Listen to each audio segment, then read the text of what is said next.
आज हमारी गुफ्तगू का जो उन्वान है वो है विसाले सैयदना सिद्दीक़ अकबर रज़ियल्लाहु ताला अन्हु। सदाकत जिस पे नाज़ां हो उसे सिद्दीक़ कहते हैं। सदाकत जिस पे नाज़ां हो उसे सिद्दीक़ कहते हैं। खिलाफत का जो उन्वा हो उसे सिद्दीक़ कहते हैं। सफ़र में भी हज़र में भी शबे हिजरत भी घर में भी वफ़ा जिसकी नुमायाँ हो उसे सिद्दीक़ कहते हैं।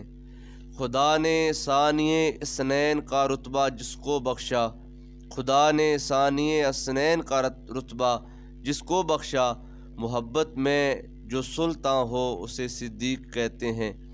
अली को देखना यारो इबादत ही इबादत है, अली को देखना यारो इबादत ही इबादत है।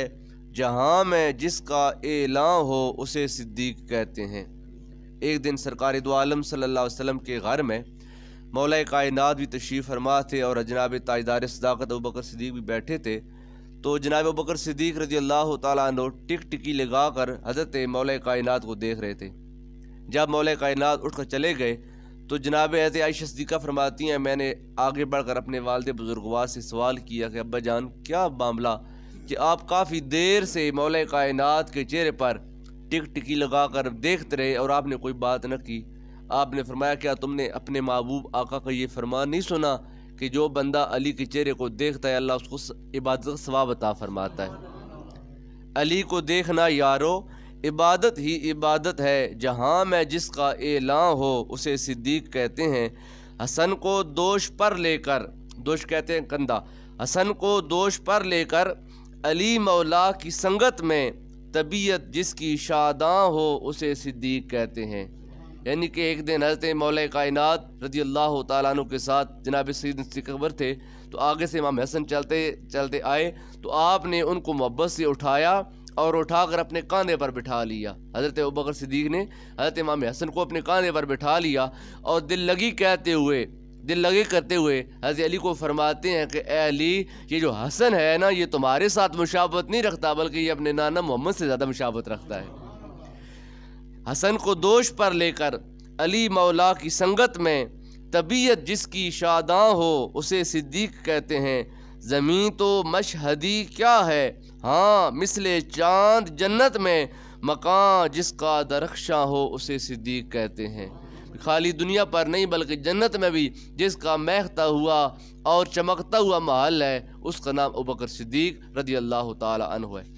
आज हमारी गुफ्तगू आपके विसाले पुरमलाल के बारे में है और आपका जो इजमाली तारुफ है पूरी ज़िंदगी का वो ये है कि आपका जो इस्लाम कबूल करने से पहले नाम था वो था अब्दुल काबा। आपने जब इस्लाम कबूल किया तो रसूलुल्लाह सल्लल्लाहु अलैहि वसल्लम ने आपका नाम तब्दील फरमाकर अब्दुल्ला रख दिया। आपका जो इस्लामी नाम है वो है अब्दुल्ला बिन उस्मान। आपके वालिद का नाम उस्मान है जिनको दुनिया अबू कहाफ़ा के नाम से जाना करती थी। जैसे कहते अबू हुरैरा रज़ियल्लाहु ताला अन्हु का नाम और है लेकिन दुनिया उनको अबू हुरैरा के नाम से यानी कि जो उर्फ़ी नाम मशहूर हो जाते हैं उससे आपके वालिद को अबू कहाफ़ा कहा जाता था लेकिन उनका नाम हज़रत उस्मान था जिन्होंने फ़तेह मक्का वाले दिन रसूलुल्लाह सल्लल्लाहु अलैहि वसल्लम के दस्ते मुबारक पर इस्लाम कबूल फरमाया था। आपकी जो कुन्नियत है वह है अबू बकर रज़ियल्लाहु ताला अन्हु और आपकी अलक़ाबात में सिद्दीक़, अतीक और रफ़ीक और इस तरह के और भी प्यारे प्यारे कलमात आते हैं। अतीक कहते हैं आज़ाद को, यानी कि आप वो हैं जिनको अल्लाह ने जहन्नम की आग से आज़ाद कर दिया।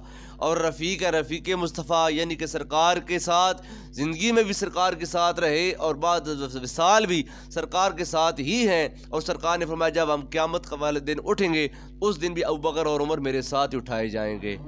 तो कबूल इस्लाम के वक़्त आपकी जो उम्र मुबारक थी वो थी 38 साल, यानी जब आपने कलमा पढ़ा था सरकार के दस्ते मुबारक पर उस वक्त आपकी उम्र मुबारक 38 साल थी। और जब सरकार सल्लल्लाहु अलैहि वसल्लम के साथ आपने मक्का से मदीना हिजरत की थी उस वक्त आपकी उम्र मुबारक थी 51 साल, 51 ईयर, 51 साल आपकी उम्र मुबारक थी। और जब आपको अल्लाह ताला के महबूब सल्लल्लाहु अलैहि वसल्लम के विसाले पुरमलाल के बाद खिलाफत अता की गई तो उस वक्त आपकी उम्र मुबारक 61 साल थी। यानी कि सरकार ने मक्का से हिजरत जब की तो मदीना आए, मदीने में सरकार ने 10 साल क़याम फरमाया। 10 साल वो गुज़रे तो जब आपका इंतकाल हुआ तो आपके इंतकाल के साथ ही आपको खिलाफत मिली तो 61 हिजरी यानी कि 61 साल आपकी उम्र मुबारक थी। और आपकी जो खिलाफत की जो मुद्दत है, आप कितना अरसा मुसलमानों के अमीर रहे, वो है 2 साल 3 माह और 10 दिन। 2 साल 3 माह और 10 दिन आप जब वो मुसलमानों के अमीरुल मोमिनीन रहे हैं। 22 जमादियुस्सानी सन 13 हिजरी को सोमवार वाला दिन था। मगरब की नमाज के बाद और इशा की नमाज से पहले आपका इंतकाल पुरमलाल हुआ। और इस कायनात में सबसे मुबारक मकाम जो कि गुंबद खज़रा के अंदर मौजूद है, जो मकाम खाना काबा से भी ज़्यादा अजीम है, अल्लाह ताला ने उस अजीम मकाम पर अपने महबूब सल्लल्लाहु अलैहि वसल्लम के कंधे मुबारक के साथ अपने इस रफ़ीक़े गार और रफ़ीक़े मज़ार को अबदी आराम करने की सादत अता फरमा दी है। और जब आपका विसाल हुआ तो आपकी उस वक्त उम्र मुबारक 63 साल थी। सरकार की उम्र मुबारक 63 साल थी। तो आप कहा करते थे कि मुझको ये पसंद नहीं है कि मेरी उम्र अपने आका करीम से ज़्यादा हो। तो जो ही आपकी उम्र 63 साल हुई थी, अल्लाह ताला ने आपको अपनी बारगाह में बुला लिया। तो रसूल अल्लाह सल्लल्लाहु अलैहि वसल्लम आपका इंतकाल पुरमलाल आपके लिए आपकी मौत का सबसे पहला सबब था कि सरकार दो आलम जब आप दुनिया से पर्दा फरमा गए तो आपके रेलत से आपको बहुत बड़ा धचका लगा था। लोगों को तो आप सहारा देते थे, लोगों को आप दिलासा देते थे, समझाते थे। जब सरकार का इंतकाल हुआ तो फारूक आज़म रज़ी अल्लाह तआला अन्हु आपने तलवार सौंत ली। आपने नंगी तलवार करके कहा, खबरदार अगर कोई बंदा ये कहे कि जनाब मोहम्मद सल्लल्लाहु अलैहि वसल्लम इंतकाल कर गए, जो बंदा ये कहेगा मैं उसकी गर्दन सर से जुदा कर दूंगा। तो यानी कि ये उनका सरकार से अकीदत और मोहब्बत का रिश्ता था कि कोई बंदा ये ना कहे कि जनाब मोहम्मद का इंतकाल हो गया। जब यानी कि आपने जनाब फारूक आज़म का ये हाल देखा ना, तो सरकार दो आलम सल्लल्लाहु अलैहि वसल्लम की बारगाह में जनाब सिद्दीक़ अकबर हाजिर हुए। आपके पेशानी मुबारक पर आपने बोसा दिया। सरकार दो आलम का जस्ते मुबारक पड़ा था तो आपने बोसा देकर कहा, या रसूल अल्लाह, आप जब जिंदा थे तब भी हसीन थे, आज जब अल्लाह ने आपको अपनी बारगाह में बुलाया तो आज आप पहले से ज़्यादा हसीन लग रहे हैं। फिर आप बाहर निकले तो फारूक आज़म रज़ी अल्लाह तआला अन्हु के सीने पर आपने ज़ोर से हाथ मारा। वो हाथ जिसमें सिद्दीकियत का एक दबदबा और जलाल था। आपने कहा, ए उमर खामोश हो जाओ। जब आप खामोश हुए तो आपने लोगों की तरफ मुखातब होकर कहा, ए लोगो, जो बंदे मोहम्मद की इबादत करते थे वो सुन लो कि जनाब मोहम्मद सल्लल्लाहु अलैहि वसल्लम का आज इंतकाल हो गया।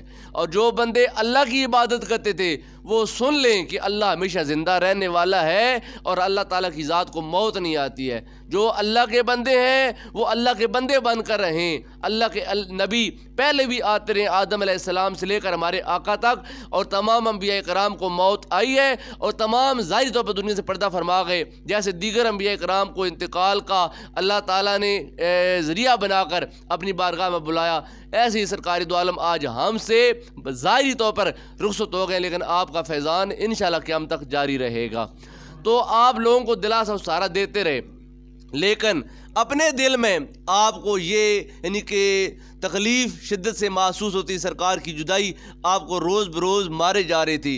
एक दिन आपकी बारगाह में गोश्त पेश किया गया, भुना हुआ गोश्त था, बतौर हदिया पेश किया गया।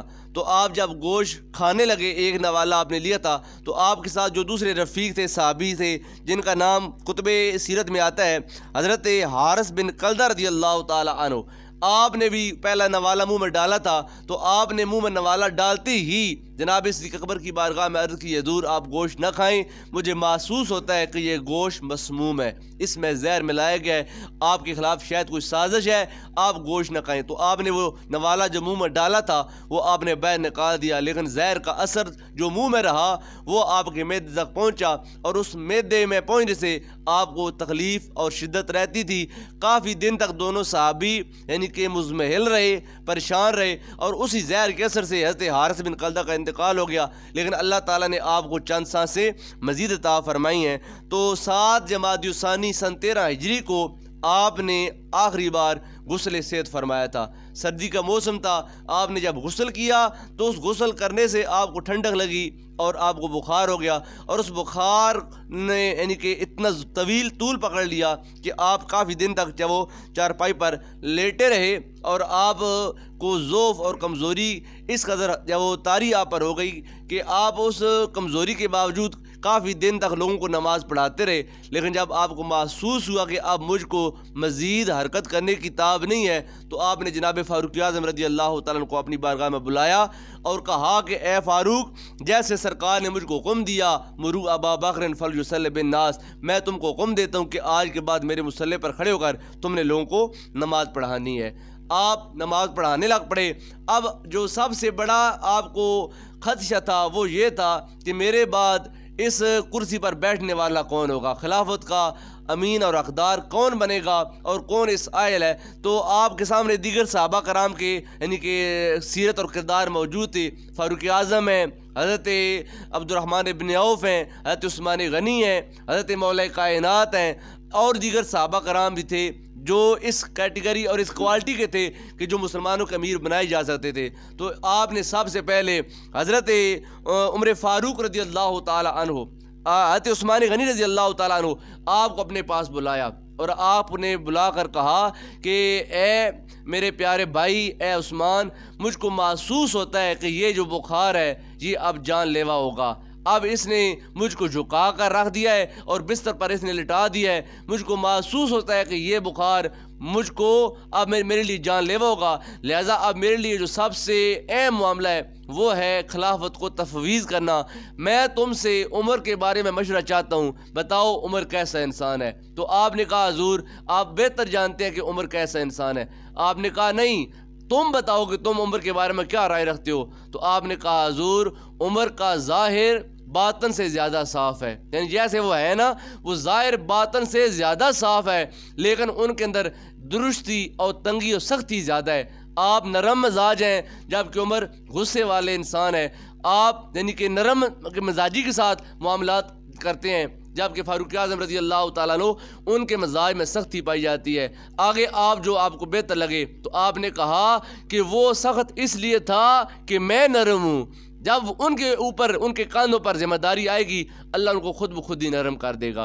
इस तरह आपने दीगर हज़रत मौला कायनात अली मुर्तज़ा रज़ी अल्लाह तआला अन्हु आपसे भी मुशावरत की और आपने भी जनाब फ़ारूक आज़म रज़ी अल्लाह तआला अन्हु के बारे में कहा कि मेरे नज़दीक रूए ज़मीन पर आपके पास सबसे जो अच्छा इंसान है वो उमर फ़ारूक है। उसके बाद हज़रत सईद इब्न ज़ैद और हज़रत उसैद इब्न उज़ैर रज़ी अल्लाह तआला अन्हु, उनसे भी मुशावरत की और इन दोनों सहाबियों ने कहा कि उमर का बातन ज़ाहिर से पाक है, नेकों के दोस्त हैं जबकि बुरों के बहुत ही दुश्मन है। लिहाजा अगर आप उनको खलीफा बनाते हैं तो आपका फ़ैसला ऐन हक है। तो जब ये बातें चल रही थी तो बातें निकलती निकलती मदीना में आम हो गई कि जनाब सिद्दीक़ अकबर अपना खलीफा उमर को बनाने जा रहे हैं।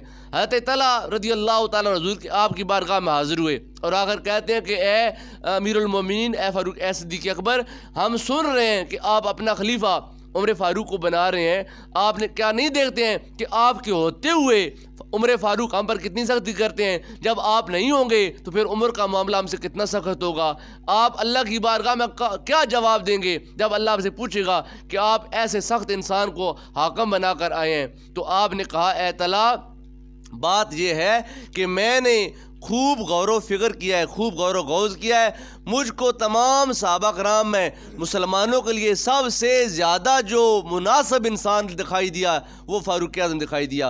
अगर अल्लाह ताला ने मुझसे सवाल किया कि ए अबू बकर पीछे किसको छोड़कर आए हो, तो मैं कहूँगा कि सबसे अच्छे इंसान को जो मेरी निगाह में सबसे अच्छा था और सहाबा की निगाह में जो सबसे अच्छा था, मैं उसको मुसलमानों का वाली बना कर आया हूँ। फिर आपने हज़रत उस्मान गनी रज़ी अल्लाह तआला अन्हु को बुलाया और कहा कि ए उस्मान, मैं वसीयतनामा लिखवाता हूँ, तुम वो वसीयतनामा लिखो। जब आपने वसीयतनामे की इबारत शुरू करवाई तो कमज़ोरी और ज़ौफ़ की वजह से आप पर गशी की कैफियत तारी हो गई, बेहोश हो गए। जब आप बेहोश हो गए तो उस्मान गनी रज़ी अल्लाह तआला अन्हु आपने अपनी तरफ से लिख दिया कि मैं अपना जो नायब है, खलीफा है, मैं उमर फ़ारूक को बना रहा हूँ। जब काफ़ी देर के बाद आपको आराम आया, होश में आए, तो आपने पूछा कि मुझको वो तहरीर पढ़ कर सुनाओ जो तुमने लिखी थी। जब आपने वो पढ़ कर तहरीर सुनाई और वो कलिमात आपकी ज़ुबान से जब निकले कि मैं अपना जानशीन खलीफा मुसलमानों के लिए फ़ारूक आज़म को बना कर जा रहा हूँ, तो आपने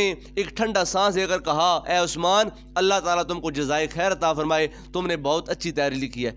फिर आपने कहा कि आप अपने साथ एक अंसारी साहबी को लें और आप मस्जिद नबी में जाएँ जाएं और जाकर मुसलमान सहाबा कराम के सामने मेरी ये वसीयत पढ़ कर सुनाएं कि ये अमीरुल मोमिनीन का पैगाम है। लेकिन जब आप यानी कि उस्मान गनी और वो अंसारी साहबी मस्जिद की तरफ गए तो आपने अपनी बेटी हज़रत अस्मा रज़ी अल्लाह तआला अन्हा को कहा कि मुझको सहारा दो, और आप सहारा लेकर बाला खाने पर आए। लोग नीचे सारे जमा थे, इंतज़ार में थे कि अब क्या पैगाम आता है। तो आपने लोगों को मुखातब करके कहा कि ए लोगो, मैं तुम पर एक ऐसे इंसान को खलीफा बना रहा हूँ जो मेरी निगाह में और दीगर मुअज़्ज़ज़ सहाबा कराम की निगाह में सबसे बेहतर है, और मैं तुम पर उमर फ़ारूक को, उमर बिन ख़त्ताब को जब वो तुम्हारे लिए मैंने मुंतखब किया है, लिहाजा जिसको मैंने तुम्हारे लिए मुंतखब किया है तुम उसको कबूल कर लो। उसके बाद आपने जनाब फ़ारूक आज़म रज़ी अल्लाह तआला अन्हु को अपने पास खलवत नशीनी में बुलाया और उनको कुछ वसीयतें की। फिर उनके हक़ में अल्लाह ताला की बारगाह में दुआ की कि मालिक, मुझको जो सबसे बेहतर लगता था मैं तेरी उम्मत उसके हवाले करके जा रहा हूँ। अब तेरे बंदे हैं, तेरे मैं हवाले करता हूँ बंदे भी। मालिक, अब सरकार की उम्मत की तू खुद रखवाली फरमा और उमर को अदल और इंसाफ से अपनी हुकूमत को चलाने की तौफीक अता फरमा। और अगर उमर अपने इस कौल से बदल जाए, यानी आज वो आदल है, आज वो इंसाफ करने वाला है, अगर वो बदल जाए तो हर इंसान अपने आमाल का जवाब देने वाला खुद है। मैं इसके बारे में हुस्न ज़न रखता हूँ, अच्छा गुमान रखता हूँ कि उमर अच्छा इंसान है, लेकिन नीयत इंसान की कब तब्दील हो जाती है ये अल्लाह ताला बेहतर जानता है। कहा मालिक, अगर ये इसका यानी कि उमर का इरादा तब्दील हो जाए और ये अदल और इंसाफ के बजाय जुल्म मुस्तहम करे तो अपने आमाल का ये जवाब दे खुद होगा। और कहा कि या अल्लाह, मैं दुआ करता हूँ कि उमर को अदल और इंसाफ की तौफीक अता फरमा। उसके बाद यानी कि आपने अपने घर का सारा हिसाब किताब लगवाया और कहा कि ज़रा देखो कि जब मुझको ये पोस्ट मिली थी 2 साल 3 माह 10 दिन पहले, जब मैं इस ओहदे पर आया था, उस वक्त मेरी माशी हालत क्या थी और आज मेरी माशी हालत क्या है। तो हज़रत आयशा सिद्दीक़ा फरमाती हैं कि आपने गाबा की 20 वसक खजूरें, एक वसक तकरीबन 4 किलो का होता है, 20 को 4 से ज़रब दे लें 80 किलो यानी कि 2 मन बन जाता है। 20 वसक खजूरें मुझको हिबा की थी और मुझसे आप मोहब्बत करते थे। आप के ऊपर जब गशी का आलम था और आपका मौत का वक़्त नज़दीक था तो मुझको कहते हैं कि आयशा, मैं चाहता हूँ कि जब मैं जाऊँ तो तू यानी कि आसूदा हाल हो, खुशहाल हो, और कोई भी बाप ये नहीं पसंद करता कि उसकी बेटी तंग दस्त हो। ए मेरी बेटी, वो जो खजूरें मैंने तुमको हिबा की थी, अगर तुमने कब्ज़ा उस पर कब्ज़ कर लिया है, यानी कि अगर तुमने उसको अपने इख्तियार में कर लिया है फिर तो ठीक है, वो तुम्हारी हो गई। अगर तुमने उस पर कब्ज़ा नहीं किया तो वो माल मेरे मरने के बाद मेरा तरका होगा, वो तुम्हारी 2 बहनों और 1 भाई के लिए होगा। 2 बहनें हज़रत अस्मा की, हज़रत आयशा सिद्दीक़ा, इनकी एक बहन हज़रत अस्मा और एक और बहन उस वक़्त अभी माँ के पेट में थी। तो आपने अपनी फरासत नज़री से देखा कि जो पेट में है वो बच्चा, ये बच्ची, आपने कहा कि वो तुम्हारी बहन है। फरमाया कि 2 बहन और 1 भाई का वो माल बनता है, तो कुरान के हुक्म के मुताबिक उस सारे माल को तुमने अपने तमाम बहनों भाइयों में तकसीम करना है। तो आपने कहा, ए अब्बा जान, आप परेशान न हो, जैसे आपका हुक्म होगा अल्लाह के हुक्म के मुताबिक। ये तो 2 मन खजूरें, अगर इससे बहुत ज़्यादा माल होता तो मैं वो माल अल्लाह के हुक्म के मुताबिक तकसीम कर देती। फिर आपने कहा कि मेरे घर का सारा जायज़ा लो कि मेरी इस हुकूमत में आने के बाद मेरे माल में कितना इजाफा हुआ। तो पता चला कि आपके इस पूरे दौरे हुकूमत में आपके असल माल में सिर्फ 3 चीज़ें इजाफा हुई हैं। पहला क्या है? एक हबशी गुलाम जो बच्चों को खिलाता है और मुसलमानों की तलवारें सैकल करता है, यानी कि तलवारों को तेज़ करना, उनकी धार ठीक करना, उनकी मुठ्ठें ठीक करना, तलवारें बनाना, उनको सैकल करना, तेज़ करना, उस गुलाम का काम था। ये आपका गुलाम था, यानी कि आपने अमीरुल मोमिनीन बनने के बाद वो गुलाम ख़रीदा था। एक हबशी गुलाम है जो मुसलमानों के बच्चों को शाम के वक्त खिलाता था खुले ग्राउंड में और मुसलमानों की तलवारें सैकल करता था। दूसरा, एक ऊँटनी का इजाफा है जिस पर पानी लाया जाता है।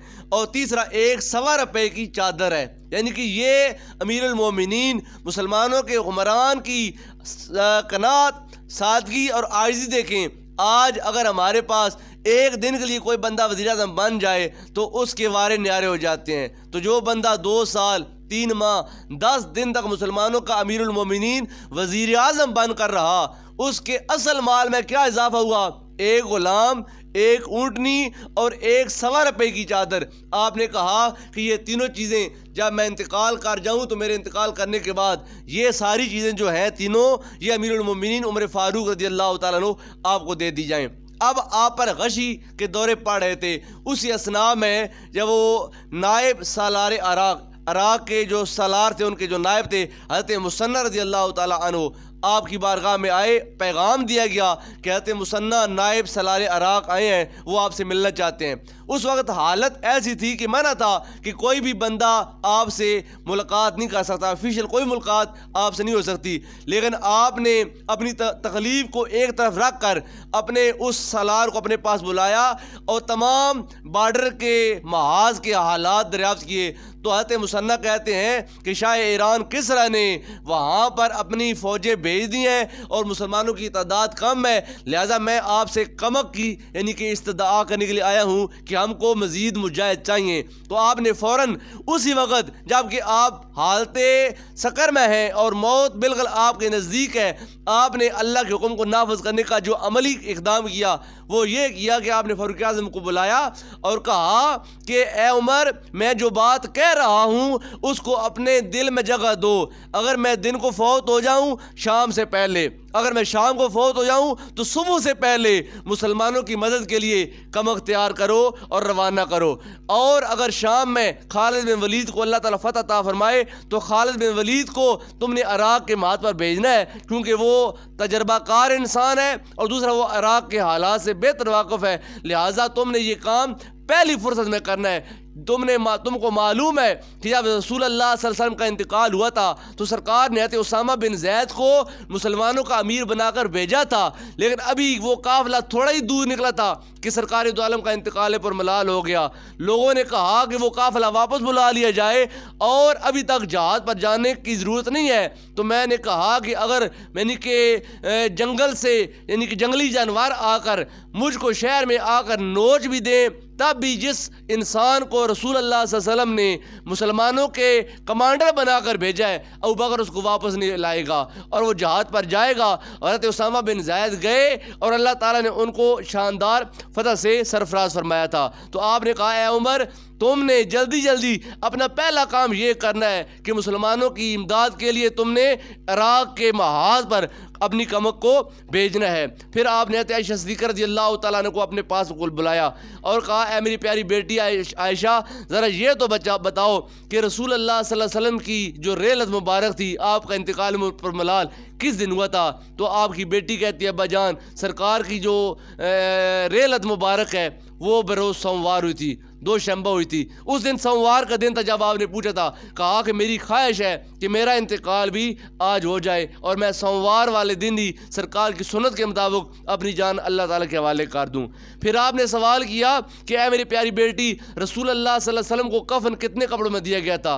तो बेटी ने बताया कि हजूर सरकार दो आलम सल्लल्लाहु अलैहि वसल्लम को जो कफन है वो 3 कपड़ों में दिया गया था। तो आपने कहा कि ठीक है, मुझे भी 3 कपड़ों में कफन दिया जाए, 2 चादरें जो मेरे जिस्म पर हैं इनको धोकर इस्तेमाल किया जाए और तीसरी चादर का बंदोबस्त किया जाए। तो बेटी की आंखों में आंसू आ गए।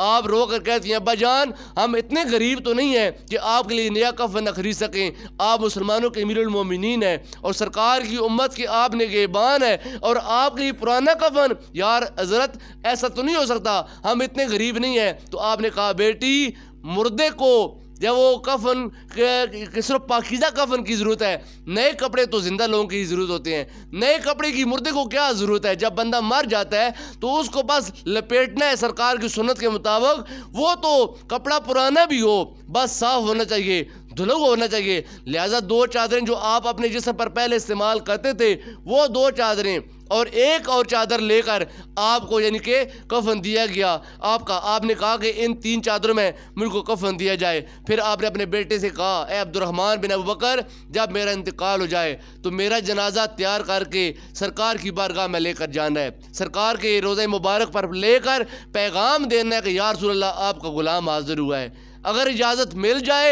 मुझे सरकार के पहलू में दफन कर देना, अगर इजाज़त ना मिले तो मुसलमानों के कब्रिस्तान में मुझे दफन कर देना।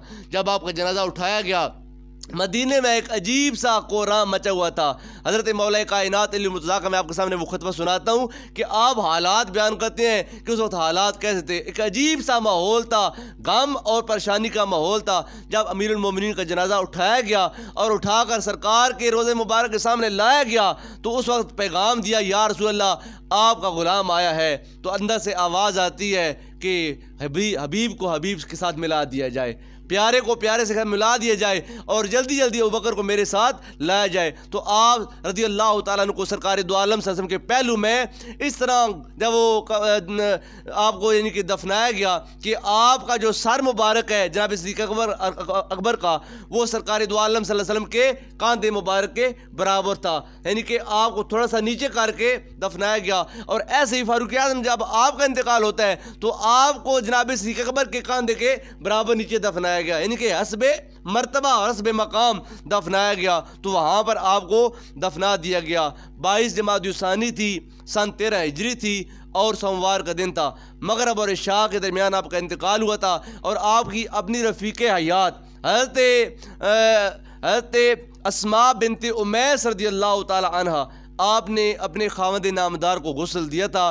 पानी आपके बड़े बेटे हज़रत अब्दुर्रहमान बिन अबू बकर डाल रहे थे, जबकि आपको गुस्ल आपकी अपनी अहलिया ने दिया था। आपका जनाजा अमीरुल मोमिनीन हज़रत फ़ारूक आज़म रज़ियल्लाहु ताला अन्हु आपने पढ़ाया था और हज़रत उमर फ़ारूक, हज़रत तला, हज़रत उस्मान और हज़रत अब्दुर्रहमान बिन औफ, इन 4 सहाबा कराम ने मिलकर उस अजीम मकाम पर आपको अब्दी इसरात के लिए लिटाया, जो मकाम कायनात में सबसे हसीन और सबसे मुबारक मकाम है, जिसको दुनिया रोज़े रसूल के नाम से जानती है। उस अजीम मकाम पर आपको अब्दी आराम के लिए अल्लाह ताला के प्यारे महबूब सल्लल्लाहु अलैहि वसल्लम के दामन में आपको अब्दी नींद के अंदर सुला दिया गया। हज़रत अली मुर्तज़ा रज़ियल्लाहु ताला अन्हु का वो खुतबा जो आपका तमाम कुतुब अहादीस के साथ साथ नहजुल बलागा के अंदर भी मौजूद है। आप फरमाते हैं, लम्मा तोफ़ा अबू बकर, जब अबू बकर सिद्दीक़ का इंतकाल हुआ, साजा हु सौबन, तो आपके ऊपर एक चादर डाल दी गई। वर्तजत अल मदीना तो बिल वक़ाए, तो पूरा मदीना रोने के साथ यानी कि झूम उठा, हर घर से रोने की आवाज़ें आ रही थी और पूरे मदीने पर एक अजीब गम की कैफियत थी। वदाहशन नासो का यौम कावज़ रसूलुल्लाह सल्लल्लाहु अलैहि वसल्लम, और लोग ऐसे ही मदहोश हो गए जैसे रसूलुल्लाह सल्लल्लाहु अलैहि वसल्लम के इंतकाल पर मलाल के दिन लोगों के ऊपर गम का आलम था। यानी जो तकलीफ़ लोगों ने सरकार दो आलम के विसाल के वक़्त महसूस की थी, ऐन वही तकलीफ़ लोगों को उस दिन महसूस हो रही थी जिस दिन सरकार दो आलम सल्लल्लाहु अलैहि वसल्लम के यानी कि ये प्यारे ग़ुलाम जनाब सिद्दीक़ अकबर का इंतकाल होता है। जा अलीयुन बिन अबी तालिब रज़ियल्लाहु ताला अन्हु मुसरियन बाकियन मुस्तरजियन, हज़रत अली मुर्तज़ा रज़ियल्लाहु ताला अन्हु दौड़ते दौड़ते, भागते भागते और रोते रोते आते हैं। वह यकूलो, और आप अपनी ज़ुबान से कह रहे हैं, अल यौमा इन कातात खिलाफतुन नबुआ, आज के दिन नबूवत की जो खिलाफत थी आज ख़त्म हो गई है। जो सरकार ने नबूवत में अपना खलीफा बनाया था अबू बकर को, आज वो अपनी इंतहा तक पहुँच गई है। हत्ता वक़फ़ा अला बाबिल बैत, हत्ता के जनाब अली मुर्तज़ा उस घर के दरवाज़े पर पहुँचे और खड़े हुए। अल्लाज़ी फ़ीहे अबू बकरिन, जिस घर के अंदर अबू बकर का जनाजा पड़ा था। यानी आप बाहर से दौड़ते दौड़ते आए और उस दरवाजे पर पहुँचे जिस कमरे में जनाब सिद्दीक़ अकबर का जनाजा पड़ा था। सुम्मा काला, फिर आपने वहाँ पर खड़े होकर जो खुतबा दिया, आपने कहा, राहिमकल्लाहु या अबा बकर, ए अबू बकर अल्लाह तुम पर रहम करे।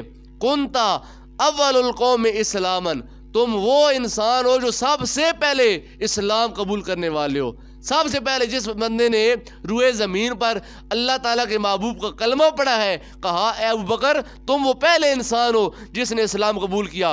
व अखलसहुम ईमानन, और जो ईमान के लिहाज से सबसे खालस इंसान था। व अक्सरहुम, और ईमान के लिहाज से सबसे ज़्यादा इंसान था, यानी जिसका ईमान सबसे तगड़ा था, ए अबू बकर वो तुम्हारी ज़ात है। वह आज़महुम गिनन, और जो गिना में, जो गनी होने में सबसे बड़ा इंसान था। वह अहद्दहुम अलल इस्लाम, और अपने इस्लाम में जो बहुत ज़्यादा तेज़ था। वह अहवतहुम अला रसूलिल्लाह सल्लल्लाहु अलैहि वसल्लम, और रसूलुल्लाह सल्लल्लाहु अलैहि वसल्लम के मामले में सबसे ज़्यादा जो मोहतात इंसान था। मोहतात था तो अल्लाह ताला के अमर से सरकार दो आलम के नाम पर अपनी जान, अपना माल, अपनी औलाद, अपनी नामूस सब कुछ सरकार के नाम पर कुर्बान कर दी। व अहवातहुम अला रसूलिल्लाह सल्लल्लाहु अलैहि वसल्लम, और अल्लाह के रसूल सल्लल्लाहु अलैहि वसल्लम के मामले में आप सबसे ज़्यादा मोहतात थे। व आमनहुम अला असहाबिही, और सरकार के सहाबा के मामले में सबसे ज़्यादा आप ईमानतदार थे। व अहसनहुम सोहबतन व आज़महुम मनाकिबा, सोहबत और संगत के लिहाज से आप सबसे अच्छे साहिब और दोस्त थे, और आपके मनाकिब, आपकी तारीफ़ें, आपकी खसूसियात बेशुमार थीं। व अक्सरहुम सवाब का, और आप नेकी में सबसे ज़्यादा सबकत लेकर जाने वाले थे।